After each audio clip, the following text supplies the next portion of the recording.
Okay, this is David Stewart, the CEO and co-founder of Approve, and welcome to today's webinar, where we're going to be digging into the details of the recent security research report into FHIR APIs.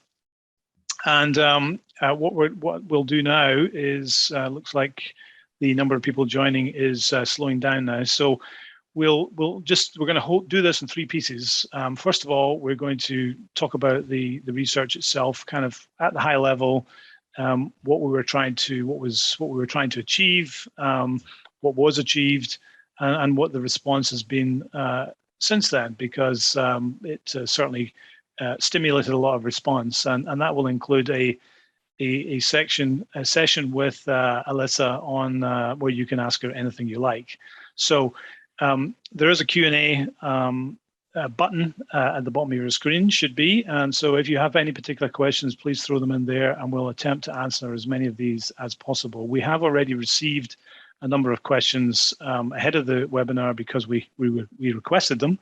So we'll kick off with them and then we'll join in with some other ones that I'm sure you'll contribute during the session. And then secondly, we're going to dive into a bit more technical detail about the threats that were uncovered during the research and how enterprises should be considering mitigating those threats. And then finally, we'll just touch a bit on what we see as the way forward from here, and what we should be doing next as an industry, if you like. So in terms of the participants today, I've already introduced myself, and I'm certainly the least interesting person on this panel. As I will get Alyssa to introduce herself in a moment. She's a worldwide legend, of course, and she is better qualified to introduce herself than anyone else. And Skip is my colleague in the US and is one of our evangelists, if you like, and does a lot of work dealing with customers and direct technical support of our products. So with that, let's switch over to the questions, and we'll go to the first set of questions that we got in earlier on. So Alyssa, would you like to introduce yourself and maybe give us a little bit of context to the research itself? Sure. Thank you, David. For those of you in the audience who have been following me, you know I always have my camera on to show off my studio. But unfortunately, I'm very sick this morning, so I've got no camera on. So I apologize to all of you. But wanted to be here. This was very important. So just for those of you who don't know who I am a content creator, specifically filmmaking and writing in cybersecurity for cybersecurity vendors like Approve. Oh, thanks, Michael. So basically, I'm a recovering hacker of 21 years, and I was arrested for hacking a government network when I was 17. Went to go work for the U.S. intelligence community when the charges were dropped, and started my first company at 17 years old and sold it to a public company when I was 20. And then started my second startup when I was 24 and retired at 27 when I sold that. I'm now in the middle of my third exit. And shortly after I sold my last company, I was approached by the US intelligence community and actually relocated to Germany, started hacking at connected cars, which resulted in my new book that I published, Hacking Connected Cars. And then just because of my interest in hacking the more arcane and labyrinthine things of security, I mean, it's just hacking IIS and Apache web servers was never really sexy for me. I wanted to hack telematics control units and, what's this whole API thing? And so basically, for those of you who don't understand the correlation between Approve and myself, Approve is a client of mine. I have a portfolio of clients who are cybersecurity vendors who've come to me and said, "Hey, Alyssa, we believe in the content you're creating." So basically, what I do at Night Inc., which is one of the companies I own, Night Inc., Night Entertainment, Night Publishing, Night Capital. With Night Inc., we create content to show the efficacy of a cybersecurity product by hacking something. Because I believe that CISOs and cybersecurity decision makers are tired of the typical marketing fodder that talks about the product, its features. And I wanted to create a new kind of product that talks about, that actually shows the efficacy of the product to prevent a hack. And so that's really what this was. So a lot of comments came in about, why doesn't this look more like a vulnerability disclosure? Because it's not. It's simply just a white paper. It's a content marketing asset. But the great thing I think about this paper is that it did shed some much needed light and attention on a huge attack surface that doesn't just affect some of us, it affects all of us. So as part of, like I said, as part of the different companies we own, I own Night Entertainment. After Mr. Robot ended, for those of you who watched Mr. Robot, producers approached me and said they wanted to start a new TV series where the protagonist was a woman, because yes, women can hack too.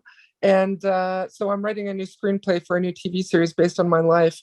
So that's pretty much me in a nutshell. David, sorry for taking up so much time to say my bio, but unfortunately it's tough to fit that in a few minutes. Yeah, that's fine. That's fine. And it's an impressive background. And just want to say just a couple of words about Approve, not about the product or the company, but rather about our motivation for doing this. We did the first bit of research. We sponsored the first bit of research with you on mHealth apps, and our area, the area that we work in, is mobile app and security and the APIs that service mobile apps. And although we did that initial research, what came out of that was the importance of the FHIR APIs, and we began to understand what was going on with open APIs for healthcare data. We have a lot of experience of what happened with open APIs for banking, and we were wondering about what the security position was on the healthcare side as well, which is why we were interested in sponsoring this kind of research. A lot of it is way outside of stuff that we do, but we are interested in the area. We're interested in contributing as much as we can to making the ecosystem more secure. So that's kind of where we were coming from with respect to this. And actually that leads nicely into the first question that we got over the email in the last week, which was, the question is, since this research is sponsored by a security vendor, can we trust the impartiality of the results? Yeah, so that's a great question. And this was something that came up to me in some DMs on Twitter as well. Yes, you can. But here's the thing.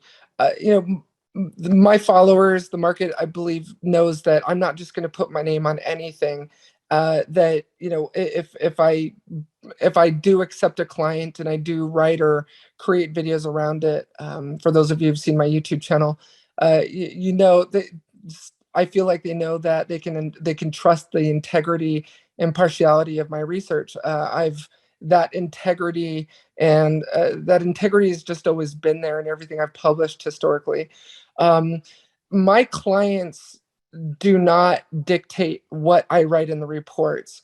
As a matter of fact, we create a very strong firewall between what we're going to put in our report and how much we actually talk about that company's product. As a matter of fact, some comments were made that this is just marketing fodder for Approve.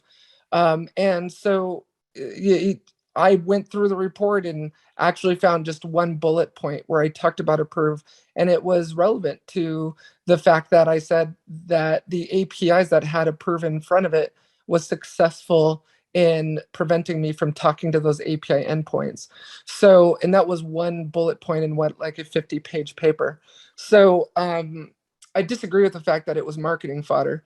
It's simply just, Approve sponsored the research, which is why their logo is on it. And, they paid for this and they paid a lot of money. Unfortunately, I'm sure David will attest to this, I'm not cheap. And so, this is just obviously an effort for them to recoup that investment in the content. Great point, Michael, on that. Yeah, Proof didn't create the vulnerabilities. The vulnerabilities were there. I simply found those vulnerabilities and followed my kill chain that I usually follow in hacking APIs, and then wrote about it. When I pass a paper to my clients to review it, they're only reviewing it from perspective of if I got anything wrong regarding the technology and how it works. My clients are not allowed to remove anything that I've put in there as findings. There's just, we're not Gartner. We're not an analyst firm. We don't operate that way. We're a completely different type of content marketing firm. Yeah, it's actually interesting. I mean, one of the things that when we first started talking over a year ago, one of the things that I was keen to get out of this was this sort of independent thought leadership material, which I think is very valuable, not just to industry, but to us too. I mean, so I think this is why I think it works for both parties, is because we don't actually want to be in the middle of all this stuff, because Right. it diminishes the value of what gets produced as well. So yeah, and David, I just want to add one thing. For those of you who've heard me use the term adversarial content, that's something that Night Inc. Has come up with and created. Basically, give you an example, a client approached me and said, hey, we're coming out with an IoT security product and we want you to create a video on that. And I said, okay, well, how about instead of creating a boring white paper on your features and capabilities, how about I hack a bank through the CCTV cameras in the parking lot and show how your product would have prevented it. So that's a great example of adversarial content. And that's what exactly this is. Yeah, good. Okay, so let's move on to the next question, which is, why wasn't this work done using industry-recognized responsible disclosure mechanisms? So I've been in open disclosure for 2 decades, right? I published the first vulnerability on hacking VPNs on an open disclosure mailing list called BugTrack in 2000, and went to actually speak about it at Black Hat briefings. I know open disclosure very well. I understand it. I understand responsible disclosure very well. That's not what this was. This was not a vulnerability advisory. Not something that would be, assigned CVEs. For those of you who remember BugTrack, hey Harold, thank you. But that's not what this was, everyone. This was a white paper. We also didn't identify the victim, the companies in this paper. So if you're not identifying the company and you're not identifying the product, there's no responsible disclosure to follow, because in those typical advisories, it'd say, you'd see a timeline. Company was notified on this date to fix the problem by this date, or we're going live by this date. That's not what this was. And it was clear by the illustrations, I think, which got a lot of flack. But that this was simply just a white paper. Okay, good. Next question. It seems like data aggregators were the main targets for this research. Why did you pick on them? Oh, I I feel so bad. So look, I did some research into some of I'm sure a lot of you saw what happened on Twitter, and what ensued on Twitter shortly thereafter. And I appreciated some people came back who had publicly attacked me in the paper, and apologized. And after they had actually read the paper, I think a lot of the initial reactions were based on the news coverage that came out. But basically, I didn't pick on the aggregators. It wasn't like I'm going to set out and go after the aggregators. I actually started with the EHRs. So for those of you who did read the paper, you saw that my initial target were the EHRs, thinking that's where the vulnerabilities would be. And I believe on one of the pages in the paper, I talked about being wrong. I was wrong. When I started to move up in the layers of the onion, if you will, I started to find where the vulnerabilities were in the FHIR APIs. And I do want to make that abundantly clear. There was misinformation that was passed around on Twitter regarding these vulnerabilities, like broken object level authorization and broken authentication. I'm sure many of you know. I know we have a pretty deeply technical audience today. As many of you know, those are server-side vulnerabilities. There was misinformation being passed around that these were mobile app vulnerabilities. That's simply just not the case. But basically, as I moved up, I started to identify these companies that were deploying FHIR APIs and aggregating this data. I added my own patient account and started aggregating my medical data. And I actually had to go to John Murky, who's really become a dear friend in this whole process, and Graham. And I had to ask them, what is this company? What do these companies do? I don't understand what their business model is. And they had to explain it to me. So no, it wasn't like I was setting out, with any kind of vengeance or something to go after data aggregators. And actually, some of the people that I noticed that were spreading misinformation and attacking the paper publicly actually own data aggregators or work for data aggregators. So always be careful. Understand that everyone has a microphone today. Everyone's a PR company, and everyone can post whatever they want on Twitter. But you really need to dig into it and find out the validity of and perspective of where they're coming from, and if it's a skewed lens or not.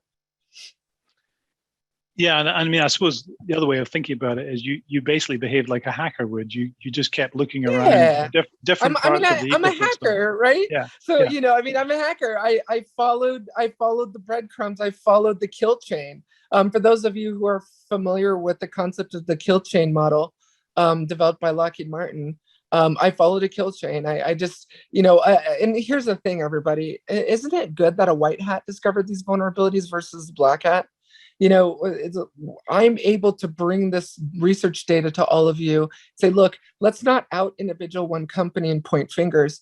Let's all do better. Let's stop hard coding API keys and tokens in these mobile apps. Let's stop let's start implementing pinning. So, these women in the middle attacks stop working.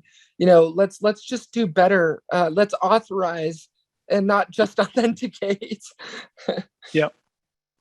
No, that's good. Actually, so this actually brings us to the next question quite nicely. It says it's an unintentional consequence of the research, but how do you react to the accusation that the report will be used as evidence by those people who want to stop or slow down the opening up of patient data to patients? Well, I mean, this was, God, after a year, it's my baby, right? I mean, but I mean, I get it. Like, I know why so many people reacted so viscerally to the research. It's like, I basically came out and said, your baby's ugly, Yeah. But, look, here's the thing. I don't know how people are going to use this report, and I'm certainly not responsible for it. Just like how if all of you published a blog or a paper and it was used by the far right or the far left or anywhere in between the aisles, and used by lawmakers to, further their cause or explain why FHIR is bad, which is why I went to, great lengths to make sure that I clarified this was a vulnerability in the FHIR implementation and not FHIR itself. That this has nothing to do, from my perspective, of attacking the, information blocking rule, or, I don't know who's going to use this report for ammunition. It's not what I set out to do. Is, and a lot of you look at who sponsored this paper. It wasn't Epic. It wasn't Cerner. It wasn't the EHRs that sponsored this paper. It was a cybersecurity vendor. If the EHRs or anyone on Capitol Hill use this paper to further their own cause, I can't stop them from doing that. I guess what I'm trying to say, ladies and gentlemen, is I'm a risk communicator. That's all I'm doing, is I'm communicating risk here. Yeah, that's true. And I suppose the way I would look at it is that, the thing that would slow down deployment of open APIs is a significant data breach. And by talking about the current state of affairs, that's the best way to prevent a massive data breach happening. So, Yeah, I mean, a lot of That's kind of the way I would think about it. Exactly. And from phase 1 to phase 2 of this research, and if any of you want me to talk about phase 1, I can. But from phase 1 to phase 2, a lot of healthcare providers, payers, all those who've been involved in, in this research, the data aggregators, the companies that they're better for this research. And from their perspective, they got a free penetration test that I typically charge about $50,000 for, and they got it for free as long as they participated in this research.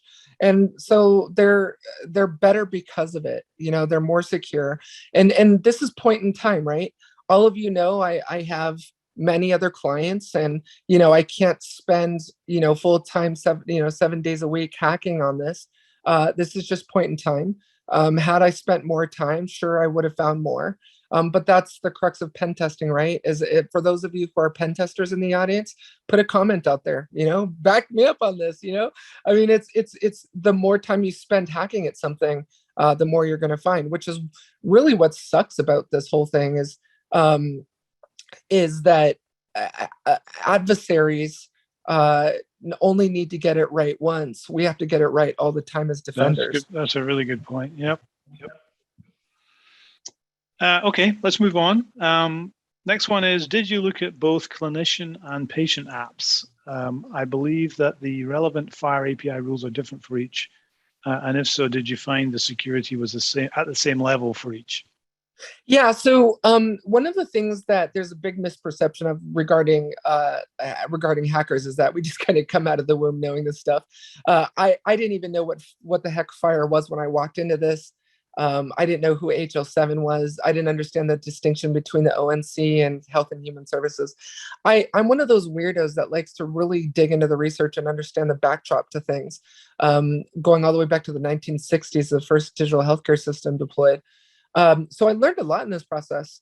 And in that research, I really, I was able to better understand who are all the players in FHIR, and how to actually spell FHIR properly, and and so I apologize, David. Can you repeat the question again?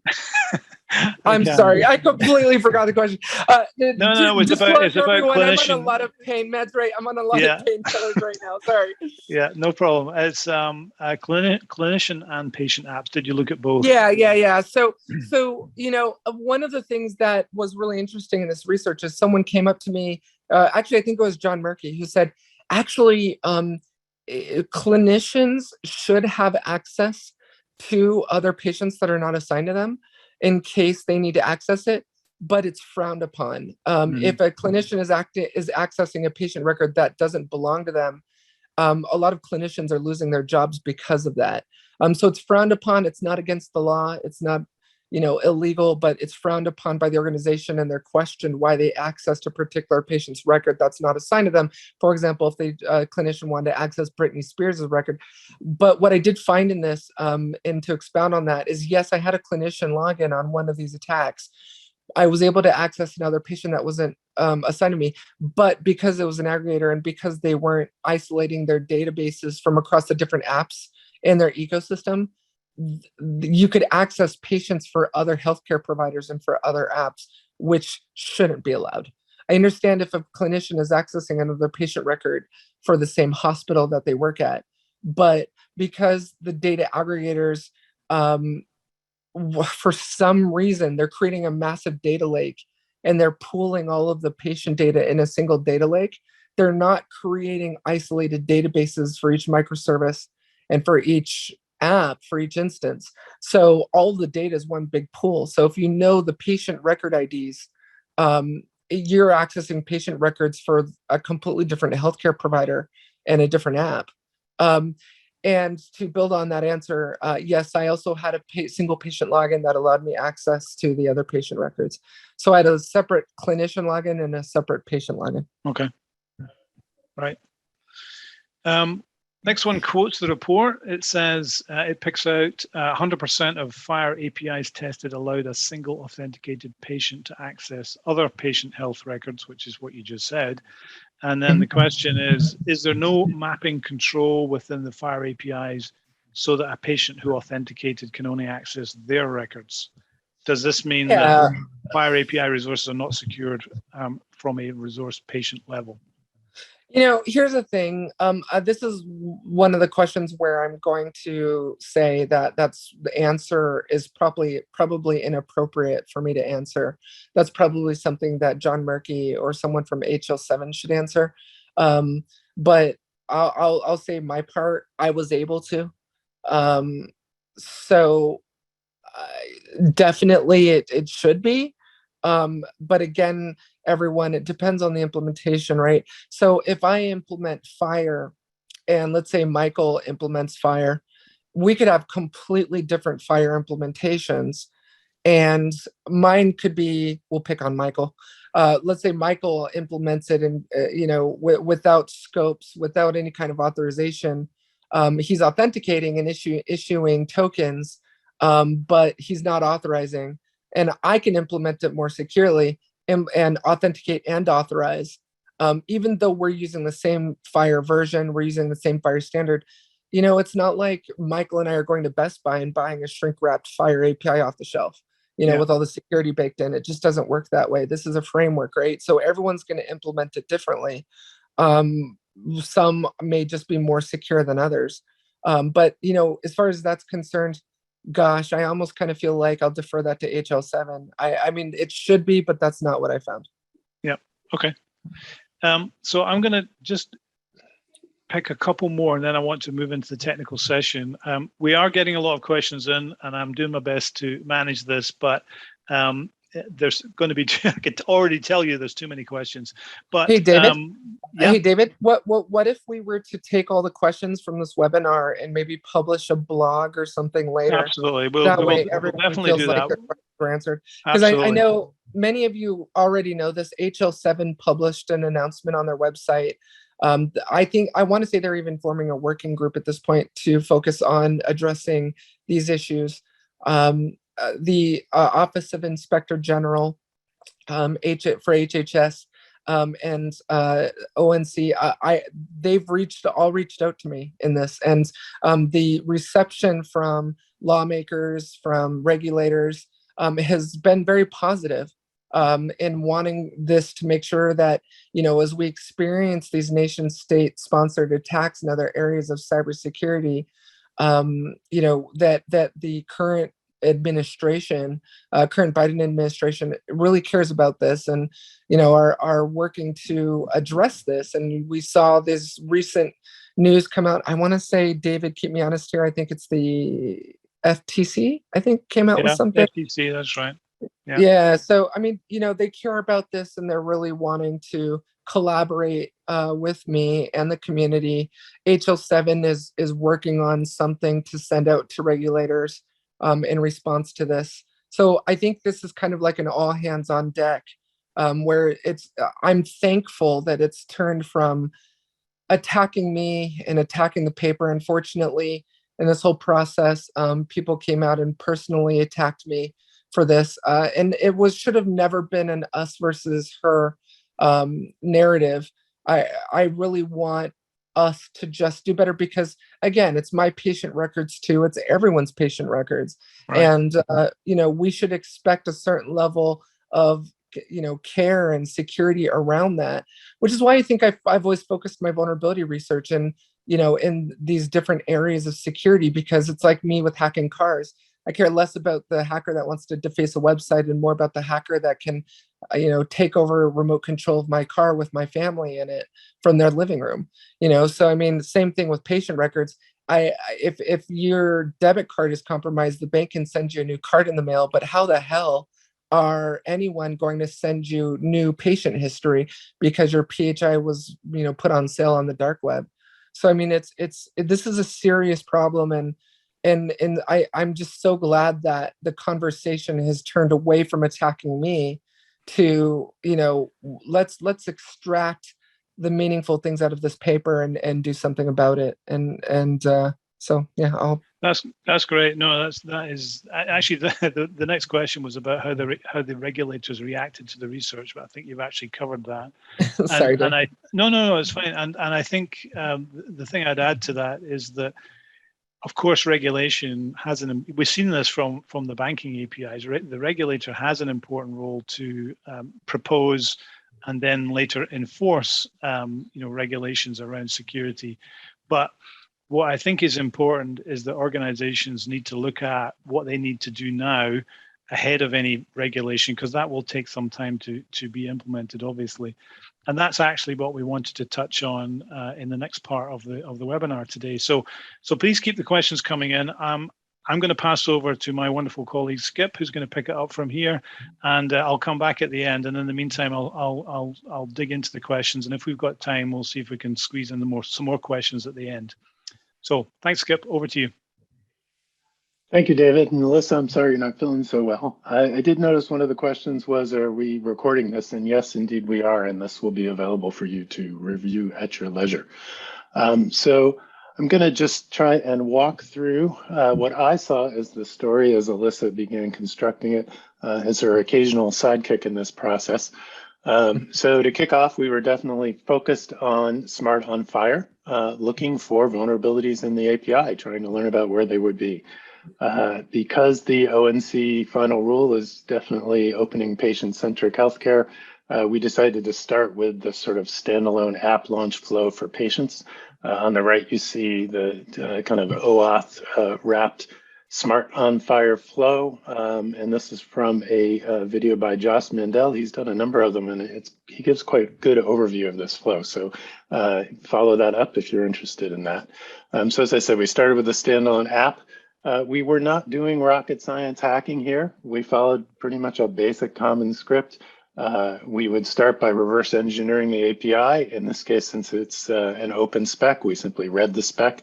So we went right to the same sources I'm sure you guys use just to understand how it goes. There's a fair amount of stuff there, but it's pretty easy to work through given enough effort. Next step was to actually fire up some applications and start looking at what we can collect. Typically, we'd be looking at grabbing credentials, access tokens, secrets, whatever kind of information we can find to allow us to take the APIs we can now form and make them live and real with real credentials. Given that, we then started building scripts and automating to be able to make lots of API calls, permuting the resources, the patient IDs, constructing both valid and invalid API calls. We just turned that on and started testing the API calls, fuzzing out different things, seeing what we could find, and then kind of rinse, spin, and repeat. So pretty basic flow. So we started with web apps directly accessing EHRs. We did not test all the EHRs here. I just wanted to throw up a sample of them. Following the same basic flow, I actually built out for Alyssa a basic web app using the Smart Client JS as my front end controls. And what we found was that in the API implementations by the AHR vendors, we did not find any significant vulnerabilities at this point. We were easily able to gather some specific patient PHI information and grab access tokens. So we were able to then start scripting and fuzzing API calls. They all seem to behave as expected. So the conclusion, I think, was that as a spec, Smart on FHIR does appear to be quite well designed and in fact can be well implemented if done correctly. So listen, at this point, I was getting a little uptight because we didn't find that much. We were able to grab some individual PHI, but did you think we were pretty much done at that point? Yeah, you know, it was like, for me, it was shocking, right? And because I really expected to find, not to, you know, make any EHRs in the audience feel bad. I thought that that's where the vulnerabilities would be found. And so then I thought, well, you know, okay, this is great. We don't necessarily have to find vulnerabilities every time. And then that's when we were contacted by a few other companies, and that research continued to move forward with other types of companies. And Skip, if you don't mind here, while we're talking about the architecture, I'll quickly address one of the questions that came in over chat. I've been reading the chat while you guys were talking, I think from Dylan. On my attack lab, for those of you interested, initially, yes, I used to use, in the initial part, I actually used Minim proxy combined with Postman, which is a great API client for you out there if you're interested.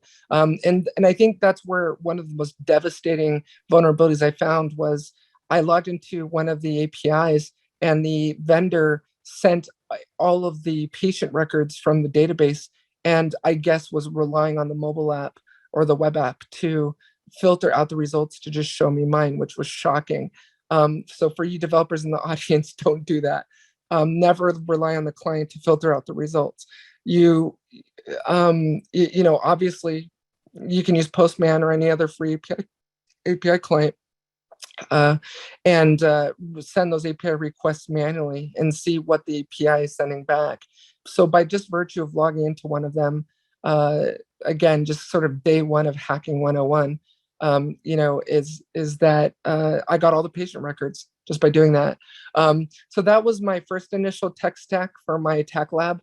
And then I started using Burp Suite. And I'm a big believer in work smart, not hard. So instead of using the stack of 2 tools, I consolidated those into one. So for those of you who are interested, Burp Suite has a community edition that you can download for free. And it has different tabs within it. One of them is proxy and the other one is repeater. And so the neat thing is it has built-in Chromium. And when you launch it, you can hit these web-based apps and it will automatically forward all the packets to the proxy tab within Burp Suite that you can then forward to repeater to manipulate and send to the API endpoint. So great question, Dylan. And for those of you interested, follow me on LinkedIn and YouTube, subscribe to my YouTube channel. There's some great videos on actually how to do this. And I've written some articles on how to do this as well. So go ahead, Skip, sorry. No worries, Alyssa. All right, so at this point, we kind of pivoted over to mobile apps. We were wondering if we didn't use client.js, would we find some sort of app side vulnerabilities? So we moved over to the different sort of non-JavaScript platforms. We went to the Smart App Gallery and started looking around at apps there, as well as some other apps beyond that. So our initial results by looking at these sort of mobile apps was that we were able to, using some of the tools Alyssa just mentioned, do man in the middle, person in the middle, woman in the middle. Alyssa, I don't want to get in trouble, so I covered all 3 of those. To grab some authentication or access tokens and getting that same initial sort of patient-centric PHI. So given that we had that information, we were able to set up scripting and fuzzing of the service endpoints that we were able to discover by observing those API calls. We found no API shielding in any of these, which is one of the reasons why we were able to get in and do this person in the middle kind of attack to get access to the initial credential information that we needed.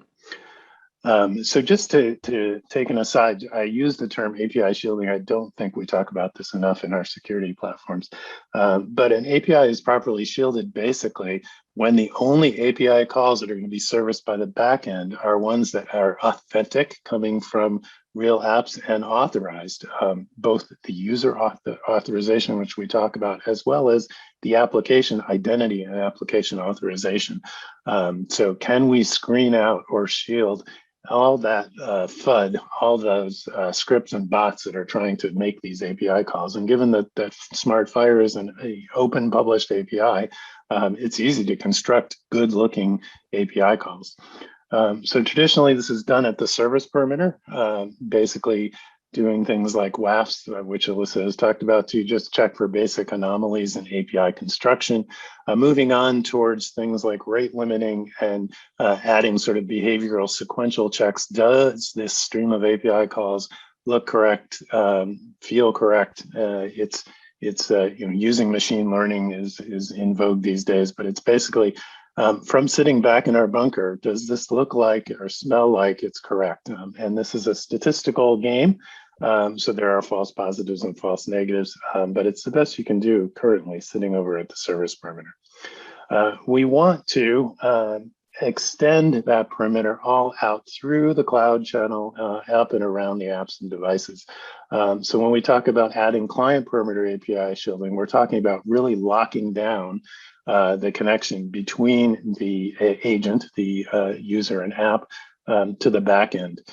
We would typically do this by pinning the TLS certificates. This will block the kind of man-in-the-middle type attacks. Approved does offer a free certificate pinning tool if you want to take a look at that. We also did a video recently that's up on our resources pages where we're actually using the open source MIDM proxy to go ahead and get in between with a man-in-the-middle attack and then follow that up by actually using the tool to simply pin the channel and block those kind of attacks. Hey, Skip. Yeah, really, sure. I'm going to rudely interrupt you here. I actually got several questions from people who brought up my point about WAFs and why they're not effective. And I want to talk about that since you're talking about proper security architecture here. For those of you in the audience who don't know, I am actually the CISO for a bank as well. Since I have all this free time on my hands, might as well be a CISO too. But one of the biggest mistakes that I see made is people just kind of defaulting to what they understand and say, hey, look, because these APIs speak the HTTP protocol, let's just protect it with a WAF. For those of you who think that that's okay, you need to understand something. WAFs traditionally work off of rules-based language, right? It's looking for known bads, known knowns, right? It's looking for things like SQL injection in the payload, but it's not going to know that I'm logged in as Alyssa Knight, and why am I now requesting the patient records for Nicholas or for Steve? It's not going to know that. It's not going to have that context. And you guys and girls have heard me say this many times. Security is not security without context. You need context. You need to understand how that app is working, what it's doing. You need that context and security. Otherwise, it's for those of you old enough to remember the old snort days. It's like, creating snort rules around known exploits that have been published and why IDS signatures aren't effective and don't really exist anymore. We've moved to machine learning and all these other approaches to detecting things that we don't know about yet. And that's, we just can't keep up with all the latest exploits and tools and tactics and techniques that the bad girls use. So, please, if you take one thing away from this, stop protecting your APIs with WAFs. They do not work. Not against the logic-based attacks that I employ against APIs. You want to look for an API threat management solution that is purpose-built from the ground up to protect against API-specific attacks and logic abuses. Go ahead, Skip, sorry. Okay, no worries, Alyssa. So yeah, I think we're basically arguing an extension of that here, that you have got to use techniques that sort of extend the perimeter out and really seal the API so it's well protected from the minute it leaves the user agent, the application, until it gets to the back to be serviced.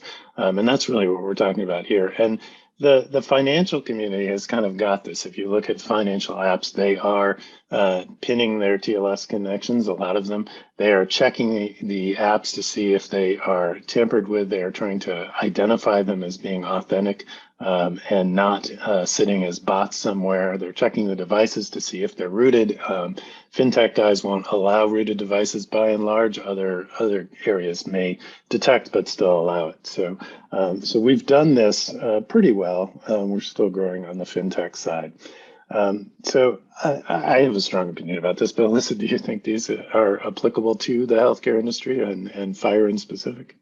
Yeah, I mean, here's the thing. I mean, at the end of the day, these are RESTful APIs, right? And it's again, I mean, yeah, look, let's point the pink elephant out in the room. We could easily change the FHIR logo with any other open API, and these vulnerabilities are present. For those of you who didn't see it, I published a video recently on hacking federal and state law enforcement vehicles through APIs. These are the same types of attacks that I was using to take remote control vehicles. I mean, here's the thing, and I think, Skip, this is kind of what you're speaking to here is zero trust. Not trusting the user, not trusting the platform, not trusting the data, not trusting the network. I'm a big believer in zero trust. Authenticate and authorize everything. everything, just because, and that's the sad thing. And for those of you who saw the static code analysis part of this report, this white paper, you saw that there were hard-coded keys and tokens in there. So I found usernames and passwords. Yeah, we're even hard-coding usernames and passwords. And actually, a lot of them affected third parties. So it's not just their APIs that they're hard-coding tokens in. If you go to, well, I won't go down that tangent, but basically, yes, I agree with you, Skip. This is a real problem. And we need to stop trusting everything simply just because, they're going to use our mobile app. And so because we're the ones creating the mobile app, we're going to say what data is presented or not. But understand that I can download an API client and send the API request manually myself and see a lot more if you're filtering out those results. Yeah, you took the words out of my mouth on zero trust. And I had an interesting conversation with our CTO in the last couple of days, kind of looking at this from a different and almost historic perspective. If you look at the traditional sort of browser-based app, all the business logic was held sort of back behind the service perimeter in the server and not on the client. As we went to web apps and mobile apps and introduced APIs a lot more, we started migrating a lot of that business logic over into the client app, and the APIs were just serving fine-grained and higher volumes of data to the apps to apply those business logic. So if you don't extend the perimeter out to cover the app and the client, what you're doing is you're allowing some script to come in and actually execute a lot of your business logic for you. So it just accelerates the amount of damage that you can do with a very convenient and well-structured setup. And not just around pinning tail certificates, Skip, but a great question came in from David May regarding OAuth tokens as well, and the implementation of that. Were there incorrect attributes in the JOT, or was it more with enforcement of the token? Believe it or not, David, and for those of you who are interested, it actually scopes were completely missing. So there would be a token in there, but there were no scopes around what specific records I could access. Now those, believe it or not, those scopes were actually in place with the HRs, but when I went to test these other companies, those were simply just not there. So yeah, the JOT was there, but there were just no scopes implemented. It wasn't even about incorrect attributes. They were just gone. They just weren't there. So. Yep. So let's move on. I think we'll dive into that a little bit. So we without the shielding, we were clearly able to get access to the credentials and the secrets that we needed to go ahead and make well-formed API calls. So moving on, we then started taking these apps and testing and fuzzing them. And we found some shocking results. The first and perhaps worst, I think, well, maybe there's a tie here for these two, was that we were able to take one patient's access token, permute the patient ID, and fire it away and get other patients' records. Clear example of broken object level authorization, which is the #1 OWASP sort of top 10 API vulnerability.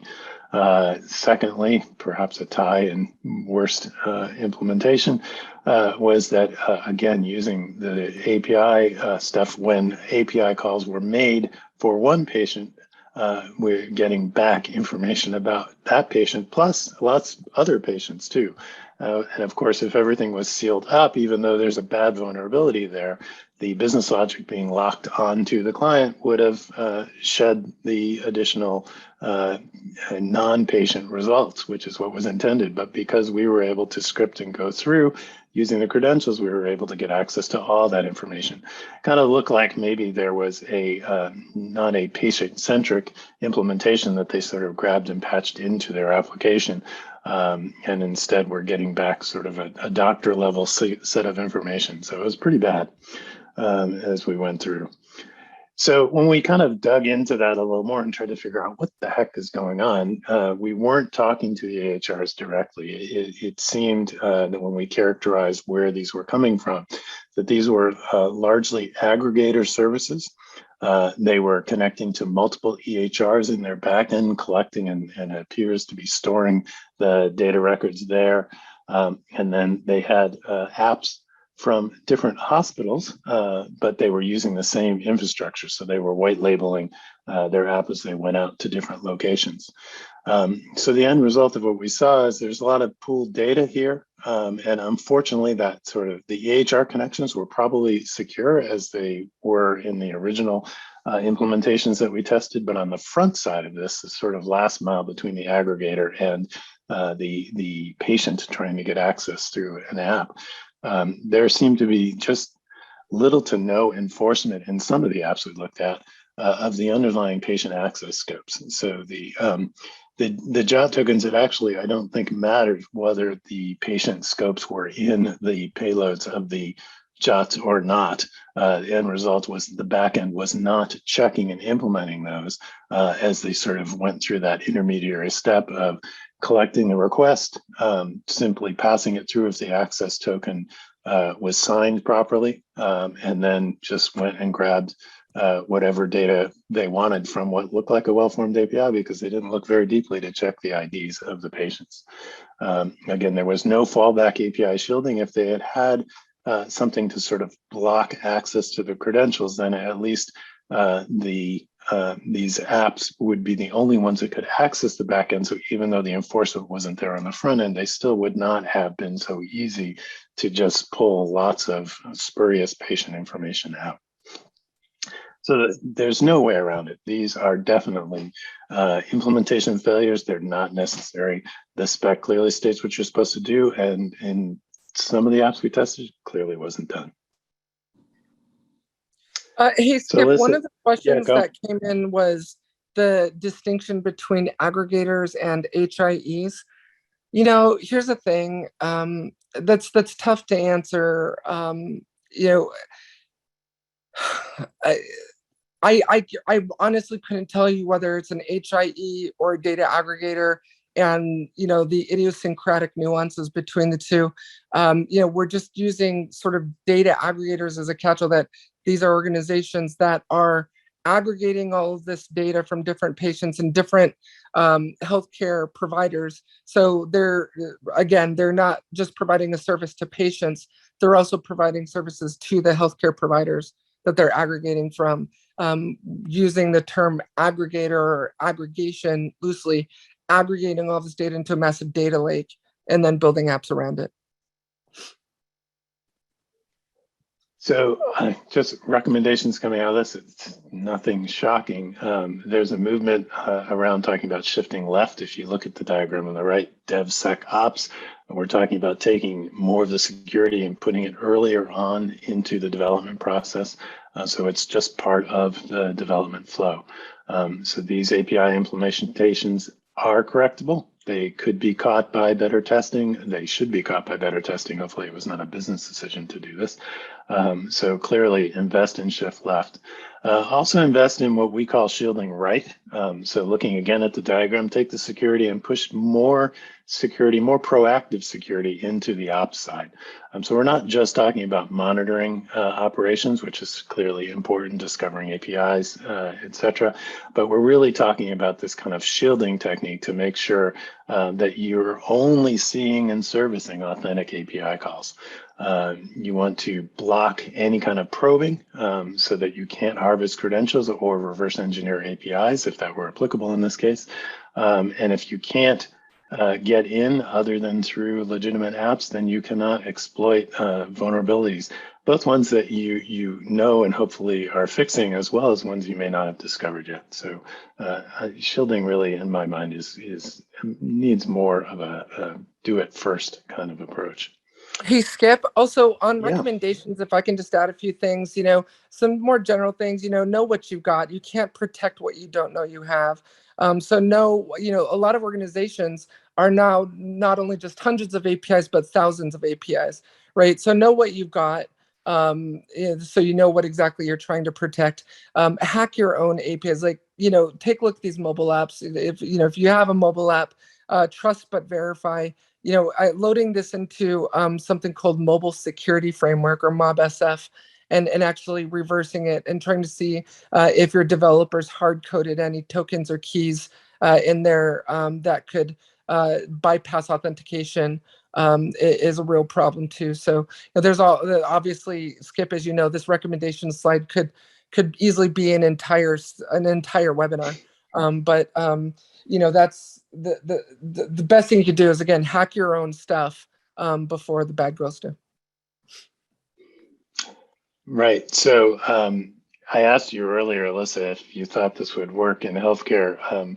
We know it works in fintech, but I just thought I'd point out we have proven at least one case in healthcare where we've worked with MV, which is a Brazil-based healthcare information systems provider.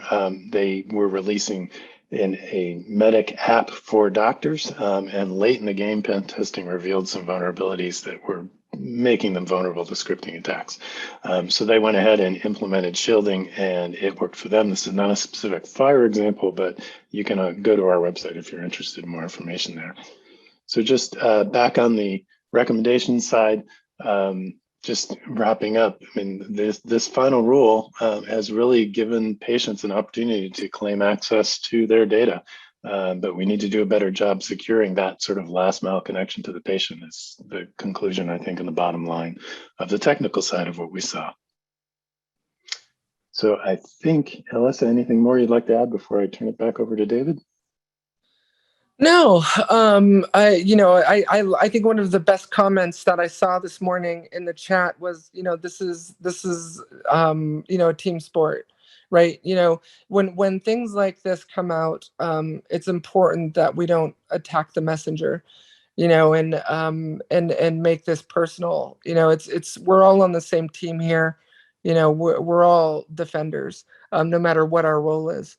And it's simply just finding the right tools to help us do our jobs more effectively. Okay. Right. So with that, I'll turn it back over to David. Thanks a lot, guys. That was really interesting and well done at picking up some of the questions during the process. I'm conscious of people's time, and we're just a couple of minutes off the hour here, so we do want to finish on time. So I would say a couple of things. First of all, that the questions that we've received that we haven't addressed yet, actually what we'll do is we'll include both the questions we did answer and the ones we didn't answer into something that will circulate to all the people who've attended today. We'll do that in the next few days, so you'll get your questions will get addressed. But one of the things that can happen, as Alyssa just alluded to, is that this kind of research can become quite negative, and it can become something where people feel there's just rocks being thrown at them all the time. We really want to turn this into something positive that we can move forward towards, and to that we wanted to suggest something that we're gonna do this, and we would really like to work with different members of the industry to try and put together a demonstrator of what good security can look like right throughout the ecosystem. So again, as I mentioned at the beginning, this is way outside of the stuff that Approved does. So we need participation and help from other people. So we want to involve people who provide apps, people who aggregate data, as well as people who provide FHIR APIs and EHR data, and really put together an end-to-end system with the best-in-class security as a demonstrator to show what can be done. So we know this all can be done. But it's just perhaps people are moving to the endpoint very quickly and are not aware of all the things that can be done. So this would be a great demonstrator, we think. So there's an email address here, fireguard@approved.io. If you or your company is interested in participating in this, then please get in touch, and we will be pulling together a group of people and seeing what we can build together as a follow-on project to this. And with that, I'd like to thank Alyssa from her sickbed for making a special effort to be here today. I'm sure we all appreciate that. And to Skip for doing his customary brilliant job. And to all of you for attending and the great questions that have been coming in far too fast for us to deal with. Hey, David, if it's okay, I'll give everyone my social media sites. As all of you know, I'm an influencer and content creator. Thank you for your support. I love the appreciation and the gratitude coming in over chat for this research. Thank you so much for those who have supported me through this and stood up for me to the trolls on Twitter regarding this. Thank you, Sean. Thank you, everyone. You can find me on YouTube. Subscribe to my YouTube channel. Hit that bell icon. You can also follow me on Twitter. I'm happy to answer any questions. I have an open door policy on social media. So reach out to me with a DM on LinkedIn or Twitter. Happy to talk to you there and answer any further questions. But like David said, the recording will be published, and we are planning on releasing a follow-up blog or something to get answers to the other questions that came in. One of the questions that came in was, hey, Alyssa, what are you working on next? I'm about to drop a huge report in the next few days on a bunch of banks that I hacked through APIs and was able to change customer PIN codes and transfer money between accounts. So I'm definitely moving on to the next research, and I appreciate everyone's support in this one. And I want to thank Approve for sponsoring this. They've been amazing and great in this whole process. So definitely take a look at their product. It definitely worked against me, which says a lot. So thank you, David and Skip and George for making me a part of this. No problem. That's great. Okay, we'll wrap it up there, and hope everybody has a good day. Thanks a lot. Thank you, everyone. Thanks, everybody.